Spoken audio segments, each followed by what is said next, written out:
He looked like any other drifter seeking shelter from the storm, but the two women watching him from the window had been waiting for someone exactly like him. Royce Barrett pulled his horse to a stop outside the weathered boarding house, rain hammering against his worn leather coat. The sign hanging crooked above the porch read, "Magnolia's Rest," in faded letters. Through the yellow glow of the windows, he could see movement inside. The silhouettes of two figures that seemed to pause when they noticed him. Thunder cracked overhead as he dismounted, his boots sinking into the muddy ground. Every muscle in his body ached from 3 days of hard riding. All he wanted was a dry bed and a hot meal before continuing his journey north. The storm had caught him miles from the nearest town, and this isolated boarding house was his only option. He thought about the job waiting for him in Copper Ridge, decent pay for breaking horses on a cattle ranch. Nothing fancy, but honest work that would keep him fed through winter. The money in his saddlebags would get him there, assuming he could find somewhere safe to rest tonight. As he approached the porch, the front door swung open before he could knock. A woman in her 40s stood in the doorway, her dark hair pulled back in a neat bun, wearing a simple blue dress that had seen better days. Her smile was warm, but there was something in her eyes that made him pause, a flicker of excitement that seemed odd for someone greeting a stranger on a stormy night. "Well, aren't you a sight for sore eyes?" she said, stepping aside to welcome him in. "I'm Magnolia, but everyone calls me Maggie. Come in out of that weather before you catch your death." The interior was modest but clean, with a small parlor area and a narrow staircase leading to the second floor. A young woman with blonde hair sat in a rocking chair by the fireplace, her hands busy with needlework. She looked up when he entered, her pale blue eyes wide, with what appeared to be nervousness. "This here's Birdie," Maggie continued, gesturing toward the younger woman. "She helps me run the place. We don't get many travelers through here, especially not in weather like this." Royce removed his hat, water dripping onto the wooden floor. Something felt off about their eagerness to help him, but the warmth of the fire and the promise of dry clothes were too tempting to ignore. He'd learned to trust his instincts on the trail, but fatigue was clouding his judgment. "Much obliged, ma'am. Name's Royce Barrett. I can pay for a room and a meal." Birdie's needlework slipped from her hands, and she quickly bent to retrieve it. When she straightened, her face had gone even paler, but what Royce didn't notice was the way Birdie's eyes darted toward a closed door at the back of the house, or how Maggie's smile never quite reached her eyes. The stew was too salty, and Birdie kept glancing at the back door like she expected someone to walk through it. But Royce was too hungry to care about the strange behavior of his hosts. Maggie bustled around the small kitchen, ladling the thick brown stew into a chipped ceramic bowl. The smell of beef and vegetables filled the air, though something underneath it struck him as odd, a bitter scent he couldn't quite place. His stomach growled loudly, reminding him he hadn't eaten since dawn. "You look like you've been riding hard," Maggie observed, setting the bowl in front of him at the small wooden table. "Where you headed, if you don't mind me asking?" Royce picked up the spoon, his hand trembling slightly from exhaustion. "Copper Ridge. Got work waiting for me there." He took a bite of the stew, wincing at the salt content, but forcing himself to swallow. Beggars couldn't be choosers, especially in weather like this. Birdie had returned to her needlework, but her fingers fumbled with the thread. She'd been stealing glances at him since he sat down, and now she seemed to be having trouble concentrating on her work. The needle slipped, pricking her finger, and she let out a small gasp. "Careful there," Maggie said sharply, though her tone suggested more irritation than concern. "Can't afford to get blood on Mrs. Henderson's tablecloth." The name meant nothing to Royce, but he noticed how Birdie flinched at the mention of it. She pressed her bleeding finger to her lips and nodded quickly, returning to her sewing with renewed focus. Outside, the storm was intensifying. Wind howled around the building, rattling the windows and causing the oil lamps to flicker. The isolation of this place was becoming more apparent with each gust. They were miles from anywhere, and no one would be traveling these roads tonight. "This is mighty kind of you ladies," Royce said between spoonfuls. Not many folks would open their doors to a stranger in weather like this. Maggie's laugh was high and forced. "Oh, we believe in hospitality out here. A traveler's always welcome at Magnolia's Rest." She moved to the window, peering out into the darkness. "Besides, it gets lonely with just the two of us. Nice to have some company for a change." Something in her voice didn't match her words. There was an undercurrent of anticipation, like she was waiting for something to happen. Royce found himself studying her more carefully as he ate. Her dress was well maintained despite its age, and her hands were soft, not the rough, work-worn hands he'd expect from someone running a remote boarding house. The stew was settling heavy in his stomach, and he was beginning to feel drowsy. The warmth of the fire and the exhaustion of the trail were catching up with him faster than expected. He blinked hard, trying to shake off the fatigue. "Room's upstairs, second door on the right," Maggie said, though he hadn't asked yet. "Clean sheets and a soft bed. You'll sleep like the dead." Bertie's needle slipped again, and this time she didn't try to hide her sharp intake of breath.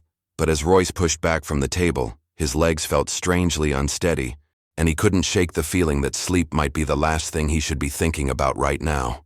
The room was too clean for a place that rarely saw visitors, and the previous guest had left behind more than just wrinkled sheets. Royce gripped the banister as he climbed the narrow stairs, each step requiring more effort than it should. The wooden steps creaked under his weight, and he had to pause halfway up to steady himself. Something was wrong with his body. His vision was starting to blur around the edges, and his thoughts felt thick and sluggish. He thought it was just exhaustion from the trail, but the symptoms were coming on too fast, too strong. Behind him, he could hear Maggie and Bertie whispering in urgent, hushed tones, their voices too low to make out the words. The second door on the right opened to reveal a small but tidy room with a narrow bed, a wash basin, and a single window that rattled with each gust of wind. Everything appeared freshly cleaned, the floor swept, the bed made with tight corners, the wash basin gleaming in the lamplight. Too clean for a room that should have been gathering dust if they truly received few visitors. Royce set his saddlebags on the floor and sat heavily on the edge of the bed. His head was spinning now, and he had to close his eyes to fight off a wave of nausea. Whatever was happening to him, it wasn't natural fatigue. He'd been drugged before by claim jumpers in Colorado, and this felt eerily similar. Fighting through the growing fog in his mind, he forced himself to stand and examine the room more carefully. That's when he saw it, a gleam of metal under the bed barely visible in the lamplight. He dropped to one knee, his coordination clumsy, and reached underneath. His fingers closed around cold steel. A knife, but not just any knife. It was a bone-handled blade with distinctive carving on the grip. He'd seen this knife before, 3 weeks ago in Silver Creek, carried by a cattle buyer named Morrison, who'd been heading south with a significant amount of cash. Morrison had never made it to his destination. More searching revealed other items hastily shoved under the bed and behind the washstand. A silver pocket watch, a pair of expensive leather gloves, and a small leather pouch that still held a few gold coins. Personal effects from travelers who had stayed in this room and never left. The whispers from downstairs had stopped, replaced by the sound of footsteps on the front porch. Heavy boots, multiple sets, approaching the house through the storm. Royce's blood ran cold as he realized what was happening. Maggie and Bertie weren't just robbing their guests. They were feeding them to accomplices, men who would handle the final, brutal details. His hands shaking from whatever drug they'd slipped into his food. Royce fumbled for his gun. The room was spinning faster now, and he could barely keep his eyes focused. Through the window, he caught a glimpse of lantern light moving around the side of the building, but as the front door opened downstairs and unfamiliar voices joined the conversation, Royce realized he was trapped in a room that had become a tomb for other travelers, and his time was running out faster than his fading consciousness could handle. 3 men had arrived, and from their conversation drifting up through the floorboards, Royce learned they weren't here for coffee and conversation. "He's a big one," came a gravelly voice from below. "Gonna be more work than the last fellow." Royce pressed his ear to the floor, fighting against the drug coursing through his system. The wooden planks were old and warped, allowing sound to carry between floors. What he heard made his blood turn to ice water. Found nearly $200 in his saddlebags. Maggie's voice was different now, harder, businesslike. Gone was the warm hospitality she'd shown him earlier.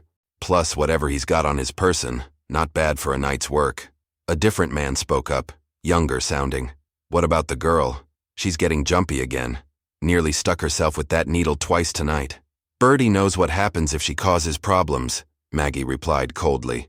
"She learned her lesson with the merchant from Tucson." Royce's vision was deteriorating rapidly, but adrenaline was helping him think more clearly despite the drug. He forced himself to move, crawling toward his saddlebags with painful slowness. His fingers found the hidden compartment he'd sewn into the leather, the place where he kept his real purpose for traveling these roads. Inside was a badge. United States Marshal.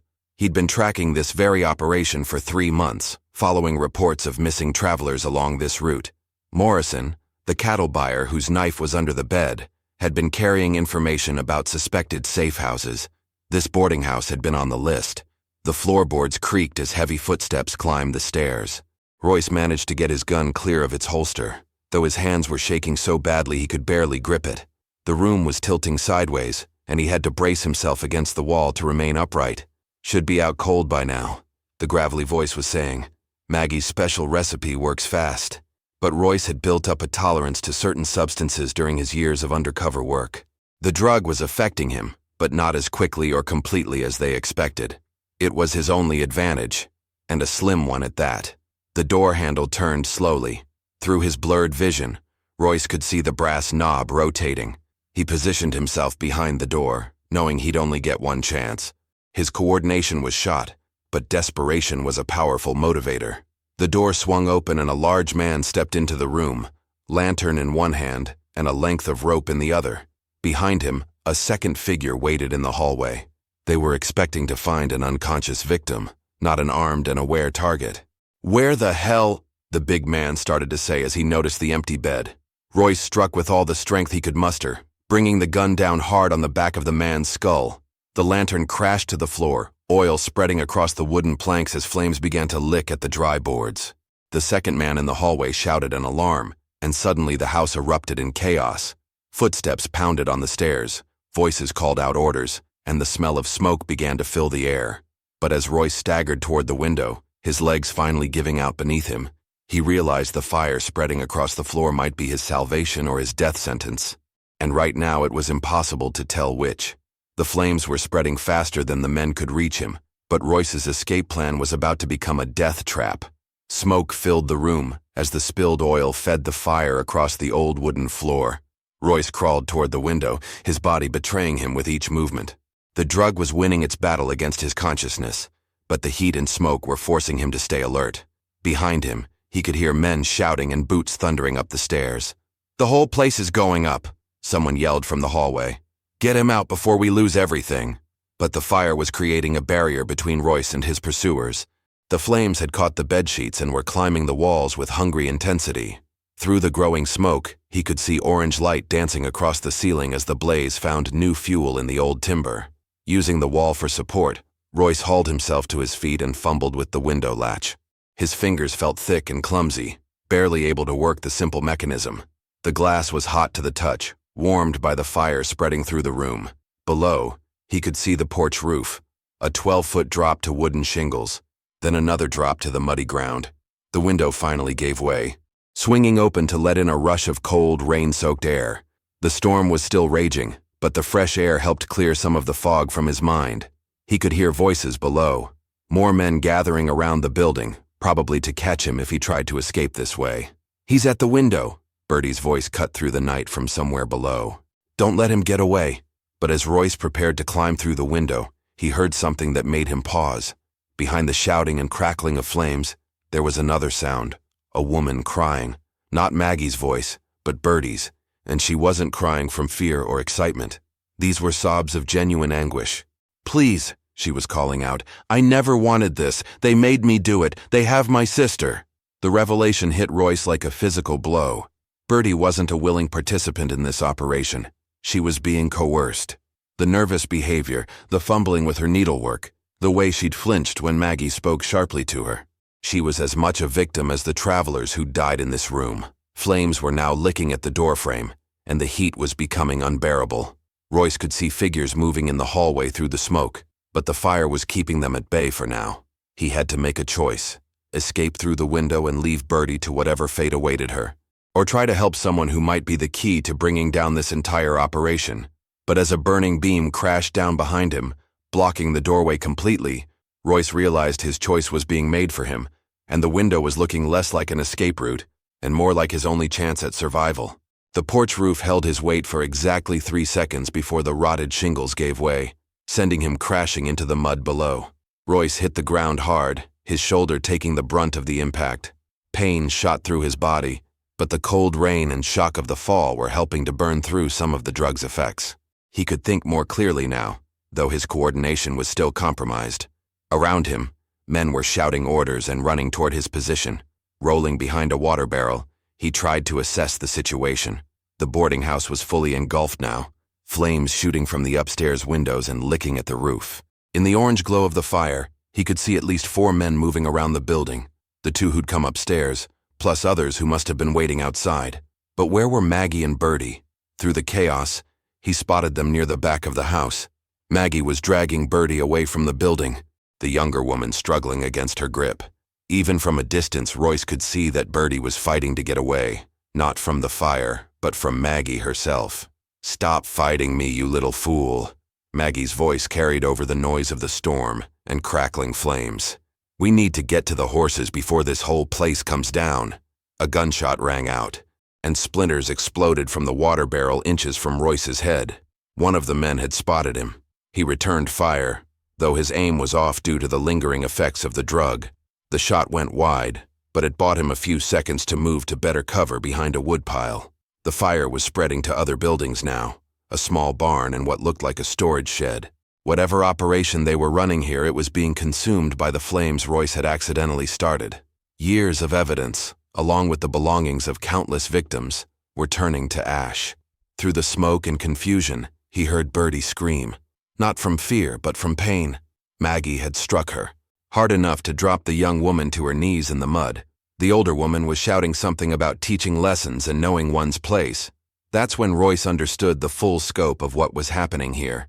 This wasn't just a robbery operation. It was a network. Maggie was in charge. The men were her enforcers, and Bertie was being held against her will. The mention of her sister suggested they were using family members as leverage to ensure cooperation. Fighting through his impaired coordination, Royce made his way around the burning building, using the chaos and smoke as cover. He needed to reach Bertie before they got her to the horses. She was the key to understanding how large this operation was and who else might be involved. Another gunshot split the night, this one closer. A man emerged from the smoke to his left, rifle raised. Royce's return shot was true this time, dropping the man instantly. But the exchange had given away his position, and he could hear boots running toward him through the mud. The storm was intensifying, making visibility even worse, but it was also masking his movements. As he reached the corner of the burning house, he could see Maggie forcing Bertie toward a group of horses tied behind the storage shed. But what Royce saw next made his blood run cold. There were more horses than men, suggesting other members of this gang who hadn't shown themselves yet, and they were probably moving to surround him even now. The last man standing wasn't who Royce expected, and the truth about Bertie's sister would change everything he thought he knew about this night. Royce moved through the smoke and rain, his head finally clearing as the adrenaline burned away the last effects of the drug. The fire had consumed most of the boarding house, casting dancing shadows that helped conceal his approach toward the horses. 2 of the gang members were down, but he could hear at least one more moving through the darkness. As he rounded the storage shed, he found Maggie attempting to boost Bertie onto a horse. The young woman was fighting with surprising strength, clawing at Maggie's face and refusing to mount. In the firelight, Royce could see blood on both women, some from the struggle, some from the cuts Bertie had given herself with the sewing needle earlier. "Federal Marshal," Royce called out, his gun trained on Maggie. "Let her go and step away from the horses." Maggie spun around, her face twisted with rage and desperation. "You have no idea what you've done. This operation feeds a dozen families across 3 territories." But it was Bertie who spoke next, her voice cutting through the storm with unexpected authority. "She's lying, Marshal. This isn't about families. It's about greed. Pure and simple." Something in Bertie's tone made Royce look at her more carefully. The nervous, fumbling girl from earlier was gone, replaced by someone with steel in her voice and clarity in her eyes. She was no longer trembling or acting helpless. "My name is Ruth Caldwell," she continued, pulling something from inside her dress, a badge identical to Royce's own. "Deputy U.S. Marshal, working undercover for the past 2 months." The revelation hit Royce like lightning. There had been no sister being held hostage, no coercion keeping Bertie compliant. She had been playing a role, gathering evidence on the operation from the inside. The nervous behavior, the fumbling with needlework, all of it had been an act to maintain her cover. Maggie's face went white as she realized she'd been harboring a federal agent all along. "You little witch!" she snarled, reaching for a gun hidden beneath her apron. But Ruth was faster. Her shot took Maggie in the shoulder, spinning the older woman around and sending her weapon flying into the mud. At the same moment, Royce heard movement behind him and turned to find the last gang member emerging from the smoke. Rifle raised. 2 shots rang out simultaneously. The gang member dropped, Ruth's second bullet finding its mark. The operation that had claimed the lives of dozens of travelers was finally over, ended in fire and rain on a night that had started with such simple intentions. As the flames died down and the storm began to clear, Royce and Ruth stood among the ashes of Magnolia's Rest. The evidence they'd gathered would help connect this operation to similar crimes across the territory, bringing justice for victims whose families had never learned their fate. "I never wanted anyone else to walk into this trap," Ruth said, looking at the destruction around them. "Every night I had to watch them plan for the next victim, knowing I couldn't blow my cover until I had enough evidence to stop all of them." Royce understood the weight she'd been carrying. "You saved my life tonight. If you hadn't been here, you would have figured it out," she replied with a slight smile. "Marshals have a way of surviving the impossible." The horses were loaded with stolen goods from countless victims: money, jewelry, personal effects that could finally be returned to grieving families. Maggie, wounded but alive, would stand trial for her crimes along with any surviving members of her network. As dawn broke over the smoldering ruins, 2 federal marshals rode toward town with their prisoner and evidence of crimes that had terrorized the territory for years. What had started as a simple search for shelter had become the end of a reign of terror that stretched across hundreds of miles. In the end, Royce had gotten what he originally wanted: a place to rest for the night. He just hadn't expected that rest to come after the most dangerous night of his career. Sometimes the best shelter isn't found in buildings, but in the partnership of those who share the burden of protecting others. The trail to Copper Ridge would have to wait. There was more work to be done, more justice to serve, and more travelers who deserved to make their journeys safely. But for now, the road ahead looked a little brighter, and the dangers a little more manageable, knowing there were others like Ruth fighting the same fight. If you enjoyed this tale of justice in the Old West, please consider subscribing to our channel and supporting us with a super chat if you'd like to hear more stories like this one. Your support helps us bring these forgotten tales of courage and survival to light. Click on the next video to discover another gripping story from the American frontier.